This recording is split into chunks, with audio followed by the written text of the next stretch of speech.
Zdravím vás, přátelé kvalitní hudby. Dneska jsem si pro vás připravil už podle názvu jasně zřetelný unboxingový video, respektive teda machrování, co jsem si to zase koupil. Je to podruhé, co jsem si koupil Metalhead Box z Kanady. Bylo to vlastně moje první video tady na kanále a tehdy jsem říkal, že si pravděpodobně někdy koupím nějaký další. Ten první box se mi líbil. Celkově z toho vlastně jedno album se mi strašně líbilo, byla tam taková klasická kazeta thrash metalová, která je taky fajn, docela i Prima Trico, takže jsem si říkal, že jsem zvědavej, jestli, když si koupím podruhý, jestli tam bude, samozřejmě to logicky bude něco jiného, ale jestli tam bude něco jako zajímavějšího pro mě a jestli to třeba bude jinak uspořené, že tam budou prostě jiný jako druhy těch produktů. Takže jsem si koupil znova. Tentokrát mi to docházelo, nebo došlo mi to během 2 měsíců. Bylo to teda o něco rychlejší než minule. Co je důležité říct, cena samotného Metalhead Boxu zůstala stejná, bylo to kolem těch 11 stovek v přepočtu. Co se ale změnilo, je celní poplatky. Jo, platil jsem 323 korun navíc ještě oproti tomu minule. Takže dohromady prostě 1400-1500, takže kdybyste si náhodou chtěli objednat, tak počítejte s tím, že prostě celní poplatky. Takže já to nebudu nějak zdržovat.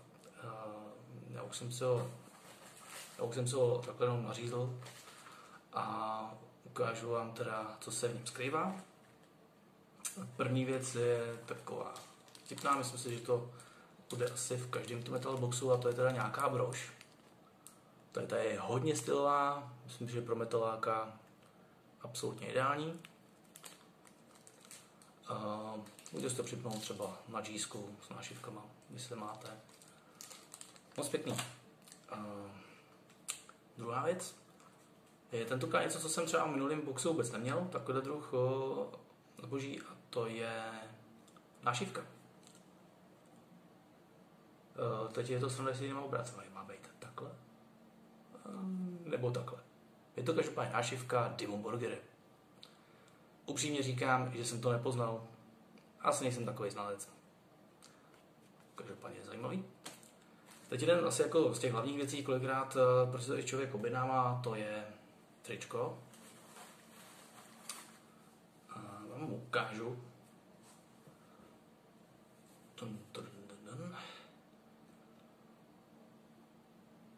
Myslím si, že je docela fešácký. Je to od kapely Ponder. Přiznám se, že ji neznám, nebo zatím jsem ji neposlouchal. Teďko se mi líbí. Myslím, že docela zajímavý post-upo obrázek. Aspoň to tak připadá. Akorát není ho prostě nějaký barevnej. Ale myslím, že docela solidní tričko. Jdeme na další věci a to už jsou hudební nosiče. Tentokrát, protože to koukám, prozradím, není tam žádná kazeta, jsou tam CDčka. První je od kapely Atrox. Je to už trošku starší deska z roku 2008. Do popisku vám ještě trošku možná něco napíšu víc k tomu albu. Jsem docela zvědavej, co to bude zač. Tak, to je první album. Je to druhý. A je opět od labelu Season of Mist. Tady to z toho zajímavě vypadající, takřka komiksově vypadající CDčko. To je z roku 2016. A je od kapely Sons of Bayher. No, možná to čtu blbě. Každopádně tu kapelu taky neznám. Zatím, co tak koukám, tak se víceméně potvrzuje, že ty alba tady většinou v těch metalboxech nejsou úplně od těch nejslavnějších kapel. Teď se nášivka Dimmu Borgir, ale CDčka tentokrát pro mě spíš neznámý. Každopádně vypadá to zajímavě, docela jsem zvědavý, jaká bude muzika. A je to ještě jedno CDčko. To je tentokrát pořádně undergroundový. Se mi zase odráží nějaký odrazy v tom.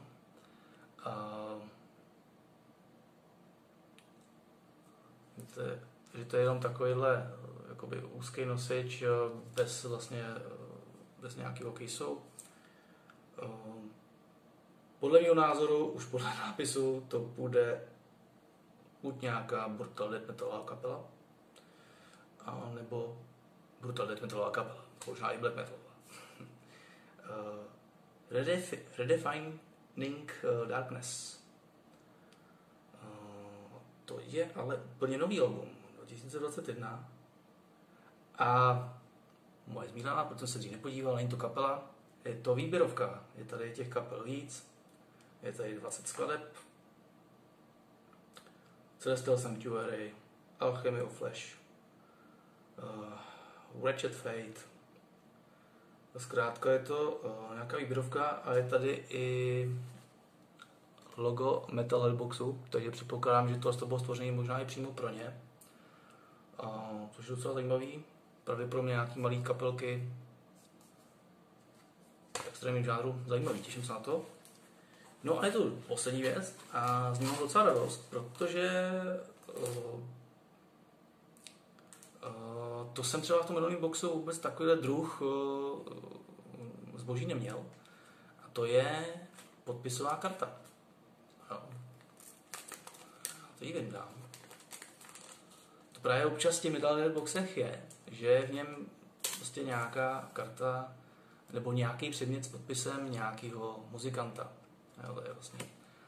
Takže to je prostě exkluzivně pro ten Metal box. Já tady něco musím dělat s tím, aby jsme tady dělali ty odrazy. Je to Chris Monroe ze Skeletal Remains, což si myslím, že už by mohlo být poněkud trošku známější. Není to asi úplně největší hvězda, nicméně nevím, jestli to má nějakou hodnotu, ale každý podpis od nějakého známějšího muzikanta má hodnotu. No a to je všechno. Bylo tady zase 1, 2, 3, 4, 5, 6, 7 předmětů, což je zrovna to, co v těch Metal boxech má být, tady to v tom rozměru. A ten klasický teda obsahuje většinou 5 až 7 předmětů. Ty menší, ty mají 3 až 5 předmětů. Takže třeba minule v tom Metal boxu jsem napočítal 6 předmětů. Tady teda je přesně maximálně těch 7. Tričko, nášivka, 1 brož, podpisová karta, myslím si, že asi z toho nejcennější věc. 2 CDčka klasický, nebo digipakový, už ale starší. A jedna takováhle malá výběrovka, nebo respektive prostě sbírka 20 menších kapel na jenom nosiči. Což si myslím, že bude taky hodně zajímavý. Takže si myslím, že z mého pohledu teda o ty předměty bohatší Metal box než minule. Jsem z toho docela nadšený. Jsem zvedl na ty CDčka. A asi jednoznačně myslím si, že jsem teda určitě jako neprohloupil. Pravděpodobně si zase nějaký Metal box někdy koupím. Teď vím, že třeba dělají dokonce takový halloweenský speciál, přiznám se, že ale nevím, jestli ho stihnu koupit. A většinou potom dělají třeba i nějaký vánoční speciál.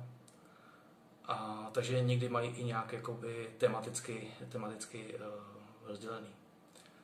To je asi tak všechno.